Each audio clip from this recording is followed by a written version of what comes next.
Nagbabalik ang You're the Boss! Ipinakita na nga natin kanina ang listahan ng mga katropay na panalo sa Watch a Win. Congratulations sa inyo at kanina, nabitin din kayo kung husay o sablay sina TJ at Migo. Sa tanong na, sinong bayani ang nakalagay sa current version ng 10 peso coin issued since 2017? TJ at Migo, ang sagot nyo na si Apolinario Mabini ay...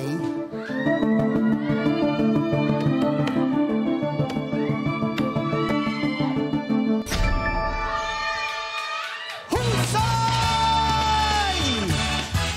Ito ang factoid dahil good job kayo, makakubra kayo ng pasahod ng 1,000 pesos. Ito ang factoid, ha? Basahin ko sa inyo. Si Apolinario Mabini ay nasa harapang bahagi ng current o latest version ng 10 peso coin na nagsimulang i-issue noong 2017. Magkasama pa sina Apolinario Mabini at Andres Bonifacio sa previous version ng 10 peso coin na in-issue noong 2001. Noong 2013, nag-release ng commemorative 10 peso coin para sa 150th birth anniversary ni Andres Bonifacio. Kaya naman, OJT's BB Girls, kukubra na sila! JD's BB Girl. Kukubra na yan! Kukubra na yan! Right? Kukubra na yan! JD's Thank you, BB Girls. BB Girl. Nakakubra na siya! Nakakubra na siya! Nakakubra na siya! Nakakubra na nga paulit-ulit. Kaya sa ngayon, ang mga trabahador natin ay may total ipon na kayo na 2,000 pesos. Mga boss, wala na naman tayong kubra. Kinakabahan ako kasi ganito rin ako kagabi, Kuya Yani. Kinakalma ko ng kinakalma yung mga boss kasi na-sweep yung job orders 1 to 5. Pero hindi mauulit ang nangyari kahapon. Kuya Yani. Parang binabalaan mo tong dalawang galingan nyo. Ayaw niyang maulit, ha? Medyo kinabahan kami. Kinabahan kayo dyan. Break time muna, sabi ng mga boss. Magkwentuhan daw muna tayo. Kayong dalawa ay bahagi ng Penduko. Alam mo, isa sa mga icons ng ano yan, na movie ng Viva Films, na isa sa mga official entries ng Metro Manila Film Festival 2023. Makakasama nyo dito si Mateo Gudicelli. Kumusta kayo sa set ng Penduko? Ano ang dapat naming abangan sa inyo bukod sa bangs mo at sa iyong pagiging in love kay Ange? Kalmahan lang natin, Kuya yun. Kalmahan lang May natin. ganun ka pang kalma-kalma.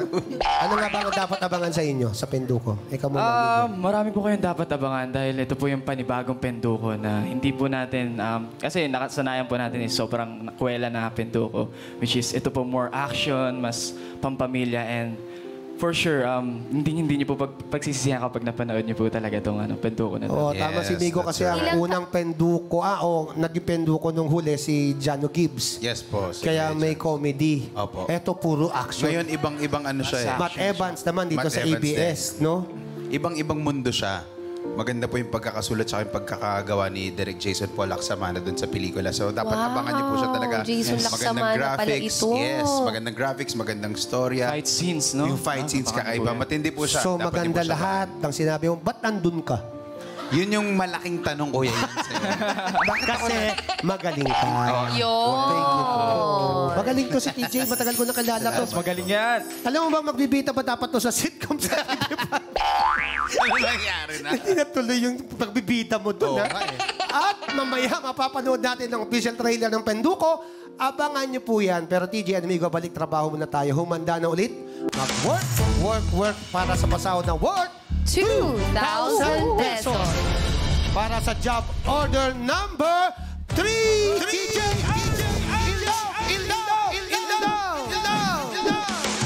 Mga boss, mag-login na sa fi.com.ph para makapili ng iuutos. Mula sa lahat ng makikipindot for job order 3, 5 ang makakakumpra kapag sumablay ang ating mga trabahador. Boss, ano po ba ang gusto niyong iutos kina TJ at Migo? Suotin, i-shoot, saluhin o linisin? Meron kayong 30 seconds dahil katropay. You're the boss.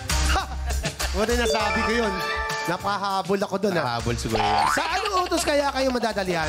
Suotin, i-shoot, saluhin, o linisin? Migo, saan ka ba magaling dyan? Saan ka Magaling ako shoot eh. Mag-shoot kasi, oo. Kasi ayun yung mas nagawa ko nung basketball una. player. Basketball. Ikaw, Doon sa linisin, kuya. linisin. Malinis ka sa bahay. Sa bahay, oh. Sa katawan. Ganon din. Yan mga gusto ni Ange. Bilog lang, oh. Mga malilinis sa katawan at sa bahay. Di ba, Ange? Time is up. Ang utos na inaprubahan ninyo with 72% ay suotin. Kering-keri pa rin kaya ang utos na ito. Panoorin po natin. You're the boss! At ang utos si boss, suotin! At ito ay may job rating na carry pa! Kasuotan ba ka mo? Satisfied si customer sa mga na-order niyang pang-OOTD. Masarap talagang mag-mind sa honest at madiskateng online sellers. May nakalapag na duster, wig at handbag sa sahig. Kailangan maisuot ang mga ito habang pinapalutang ang isang lobo sa ere. Remember, hindi dapat baliktad ang pagsuot sa duster. Meron lang 60 seconds para sa utos na ito. At ayon sa ginawang evaluation ng ating Board of Testers sa bots, 6 ang husay sa 10 gumawa ng challenge. 4 naman ang sumablay. Trabahador, good luck para good job! Okay. Yan nga ang utos ni Boss para sa job order number 3 na may pasahod na 2,000 pesos. Ulitin ko lang, ha. Passion de Amor, kailangang maisuot ang nakalapag na duster, wig, at handbag habang pinapalutang mo ang lobo sa ere sa loob ng 60 seconds. Hindi dapat baligtad ang pagsuot ng duster at hindi dapat bumagsak ang lobo. Dapat nasa ere siya. Kung, ikaw, anong gagawin mo? Support ako, kuya yan. So, TJ, Support. okay, TJ support. TJ support. Okay. Ano na? One player lang ang gagawa. Kaya, kung, bakit ka tumatawa? Jenica, ba't ka Support tumatawa? siya eh. Support ako eh. O, TJ support. Ayan. TJ support. O. Okay. Kung... ready ka na. Ready ka na ba? Ready na po. Work! Work na! Let's go, Migo. Yan, pataas. Yan. Taas na, yan. Taas mo pa yan. Okay. Bakit tinawakan Braso, mo na? up. Up. Oh, Yan. easy Kalma lang, oh. Relax lang. Kalma, Relax kalma. lang. Kaya. Oh. Yan ang maganda.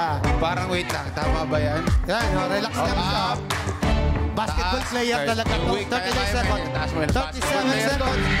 Magaling to. Nakakakaba yung mga Kinakabahan ko yan. ba? Kaya mo yan. Pataas. Si TJ Sige, bro. yan. Yan. Ay! Kaya mo yan. Wig. Up. Taas. Isa-isa lang. Yung Yan. wig muna. Yung Ibaba wig mo, muna. ibaba mo muna yung bag. Ibaba mo muna yung bag. Yan. Taas mo ba? Sige pa. Yan. Yung wig mo baliktad. Baliktad daw yung wig mo, bro. Baliktad yung wig. Ibaba mo muna yung bag. Ano, Migo. Oh, yep. Ayusin Lobo, mo yan. muna. Ah, Yan. Oh, tama na yung wig. Tama na wig. Tama. Yan. okay na ba? Okay na? Okay. Okay po ba? Pasado po. Time's up! Husay! Congrats! Nagawa niyo ang utos. Halika, pag-usapan natin yung dito sa podium natin. Ang galing mo, ah. Huwag mo muna tanggalin ba? Alam mo, nakagawa niyan 6 out of 10. Ikaw, nagawa mo ng pagkasimple-simple. Relax na relax ka. Para ka lang nasa bahay niyo. Ano? Dahil good job ka, grabe ka. Di ba? Nakakubra kayo ng 2,000 pesos. Ba't ganun? 2,000 pesos. Parang relax na relax. Alam mo, lahat ng gumawa niyan, natataranta. Ay, totoo po ba? Parang nasanay na po ako magpaikot kasi ng ano eh. Ng ano? Lobo. Lobo. Lobo naman. Ng lobo. Bola. At dahil good job kayo, makakakubra kayo ng pasahod na 2,000 pesos. UJT's Baby Girls, kukubra na sila. JD's BB Girl. Kukubra na yan! Kukubra na yan! Try kukubra na yan! Bakit naman nakapikit at parang nagdadasal si TJ? Thank you, Baby Girls. Nakakubra na siya! Nakakubra na siya! Nakakubra na siya! Nakakubra na nga. Kaya ngayon, ang mga trabahador natin, si TJ at Migo, ay may naipon na total na 4,000 pesos. Ang galing. Talaga naman ang mga narinig kong salita kanina from Kuya Yani ay, grabe! Ako din ay napasabi ng, grabe! Tapos sabi naman ni Migo, ano lang kasi, hindi ako natataranta. Sana all. Dahil ako natataranta na. Abang-abang lang tayo sa job order number 4. Okay, game na ulit tayo. Balik trabaho na tayo. Heto ang pasahod worth 2,000 pesos. para sa job order number 4. DJ! Mga boss, oras na ulit para mag-approve kung ano ang dapat itanong. Mula sa lahat ng makikipindot for this job order, 5 ang makakakubra kapag sumablay ang ating mga trabahador.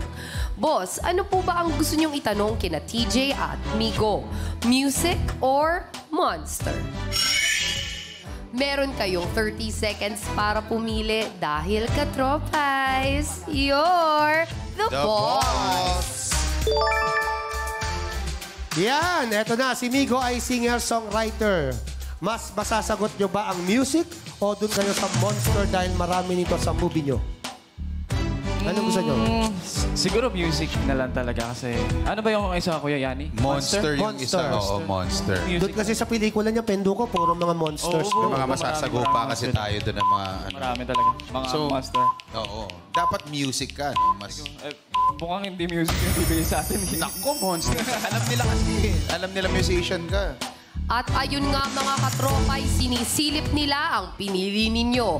Ang tanong na napili ninyo with 80% ay may kinalaman sa Monster. OJ, please, i-deliver nyo na ang pinapatanong ni Boss. Calienteaste en la nevera, en la cima sin escalera, la sensación de la favela salió a romper fronteras. Las mujeres como yo que no se quitan, que de lejos se identifican, siempre están cuando las solicitan. La chica que yo soy tu chica. Representa tu bandera, de música en nueva era. A mí me dan play donde sea, machuca que estás que te quema. Estoy muy borracho y no puedo más, y no puedo más.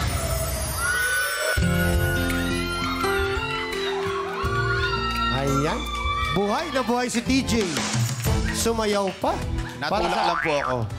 Natulak lang po ako. Natulak ka lang. Para sa job order. Natulak si TJ, pero yung pagkatulak pagdating dito, gumagano-ganon din eh. Nabigla din si Sa lahat Archie. ng natulak, ito yung ready. Calienteaste en la nevera, Ayan na. en la cima sin escalera, la sensación de la Jenny na favela. ikaw, no? Go! Let's go, Jenny! Jessica! Go! Jessica, Jessica, Jessica, Jessica. TJ, maiki naman kasi. La chica que yo soy tu chica. Ang galing mo palang sumayaw. Matatanggal pa nga yung sapatos ko. Alam mo yung sayaw mo, napaka-graceful. Kahit hindi ka masyadong gumalaw, parang ang galing-galing mo. Si Calienteaste Kuya en la Yani nevera, naman pala, may ibubuga din. Kuya Yani! sensación de la favela. Salió a romper fronteras. Ang bilis Ang sakit ang naman. balakang ko. Okay. Para sa job order number 4, may pasahod na 2,000 pesos. Heto ang tanong ni Boss. Category Monster. Heto na ang tanong. Makinig kayong dalawa, ha? Sa classic novel na Frankenstein, ano ang trabaho ni Victor Frankenstein na bumuo ng isang monster? Letter A, carpenter. Letter B, teacher. Letter C, scientist. Letter D, writer. Letter E, robotics engineer. TJ at Migo, kung ready na kayong magsagot o sumagot, ready na ba kayo? Ready na ba, Kuya? Opo, parang ready na. Parang. Work. Work na. By using the process of elimination. Maganda yun, eh. Nabasa niyo na ba yung novel na yan, yung Frankenstein? Pamilyar ba In kayo kay English, Victor? Kuya. In English Hindi ko ka ni na- TJ. siya, Kuya. Culmination daw. O, yung Did you ever... Ano ba? Ba't English ba? Have you been in love? I like that Ito, question. Tagalog na lang. Nabasa nyo na ba yung novel na yan na Victor Frankenstein? Hindi ko pa siya nababasa, Kuya Jans, yung novel mismo. Pero nakapanood na po ng ilang Sa movies. pelikula. Opo. Kasi tagal na yan eh. Yes. Isa sa mga iconic movies yan eh. Hindi ko naabutan Bata pa tayo, may Frankenstein. Eh, Meron laging ako. may dito, di ba? Opo. May tornilyo. Yan si Frankenstein eh, may tornilyo. Hindi ko po naabutan eh. Hindi mo naabutan ba? Bata pa. Kinabol mo ba? Anyway, Yan. ano ang sagot nyo? Siguro, letter C po. Letter C. Scientist. Letter C, scientist. Sana nag-isip-isip ng konti. Final na ba ang sagot nyo? Final answer Scientist. na po. Scientist. Sayang, binigyan ko kayo ng pagkakataon. Para sa 2,000 pesos, kayo ba ay husay o sublay? Nakaabang na ang mga boss dahil ang sagot nyo ay...